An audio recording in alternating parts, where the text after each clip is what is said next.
ஹல்லேலூயா. இன்று அதிகாலையில் நாம் பரிசுத்தரின் வார்த்தை நாம் தியானிக்க இருக்கிறோம். இந்த நாளிலே கூட ஏசாயா எழுதின தீர்க்க தரிசன புத்தகம் 54வது அதிகாரம் 15வது வசனம். இதோ உனக்கு விரோதமாய் கூட்டம் கூடினால் அது என்னாலே கூடுகிற கூட்டம் அல்ல. எவர்கள் உனக்கு விரோதமாய் கூடுகிறார்களோ அவர்கள் உன் பட்சத்தில் வருவார்கள். தேவனுடைய தீர்க்க தரிசனங்களிலே வல்லமையான தீர்க்க தரிசனம் பாருங்கள்.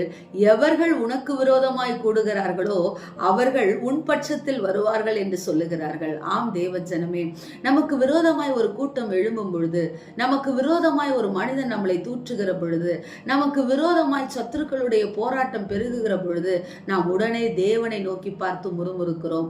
அல்ல, நமக்கு விரோதமாய் கூடுகிறவர்கள் நம்மை உருவாக்குகிறவர்கள் என்று நினைத்துக் கொள்ளுங்கள்.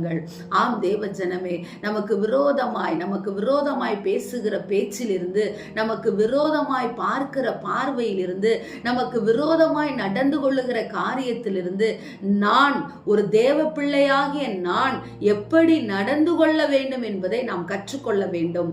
ஆம் தேவ ஜன, தாவீதை சீமையை தூஷித்த பொழுது எல்லாரும் சீமையை கொல்லலாம் என்று சொல்லி எழுந்திருக்கும் பொழுது தாவீது சொல்லுகிறான், தேவன் அவனை தூஷிக்க இடம் கொடுத்திருக்கிறார் என்று சொல்லி. அதே போல்தான் என்ன நடந்தது, அவனுடைய வாழ்க்கையினுடைய முடிவு என்ன ஆனது என்பதை நாம் அறிந்திருக்கிறோம். அதே போலதான் தேவ ஜனமே, நமக்கு விரோதமாய் எப்படிப்பட்ட கூட்டம் கூடினாலும் அவர்களை எல்லாரையும் கர்த்தர் சரி பண்ணி நம் பட்சத்தில் வர செய்வார். விபச்சார ஸ்திரீயை கல்லெறிய ஒரு கூட்டமே வந்தது. கர்த்தர் கேட்ட ஒரே கேள்வியிலே எல்லோரும் கல்லை கீழே போட்டுவிட்டு விபச்சார ஸ்திரீக்கு சாதகமாக அவர்கள் எல்லாம் போய்விட்டது போல இன்றைக்கும் உங்களுக்கு விரோதமாக எப்படிப்பட்ட கூட்டம் கூடினாலும் கவலைப்படாதிருங்கள். எப்படிப்பட்ட மந்திர தந்திர ஆலோசனை செய்தாலும் பயப்படாதிருங்கள். உன் தேவன் வல்லமை உள்ளவராய் இருக்கிறார். கர்த்தராகிய தேவன் சொல்லுகிறார், உனக்கு விரோதமாய் கூடுகிற கூட்டம் உன் பட்சத்தில் வருகிற கூட்டம் என்று சொல்லி. ஆம் தேவ ஜனமே, எல்லாரும் இயேசு கிறிஸ்துவை சிலுவையில் அறைய வேண்டும் என்று சொன்னார்கள்.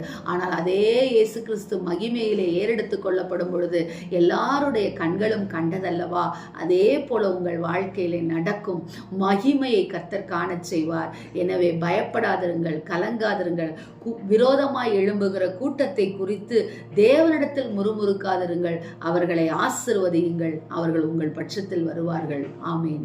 நேசிக்கிறீர்கள் நல்ல தகப்பனே, இந்த நாளிலே நாங்கள் கேட்ட வார்த்தையின் பிரகாரமாக எங்களுக்கு விரோதமாய் கூடுகிற கூட்டத்தை ஆண்டவரே எங்கள் பட்சத்திலே கொண்டு வருவேன் என்று சொல்லி வாக்கு கொடுத்திருக்கிறீரப்பா. எங்களுக்கு விரோதமாய் கூடுகிற கூட்டத்தையே நாங்கள் சிந்தித்து நினைக்காதபடி ஆண்டவரே எங்கள் பட்சத்தில் இருக்கிற உம்மை நினைத்து நாங்கள் இந்த நாளை தொடங்குகிறோம். நல்ல பிதாவே, ஆமேன். Praise the Lord. ஹல்லேலூயா.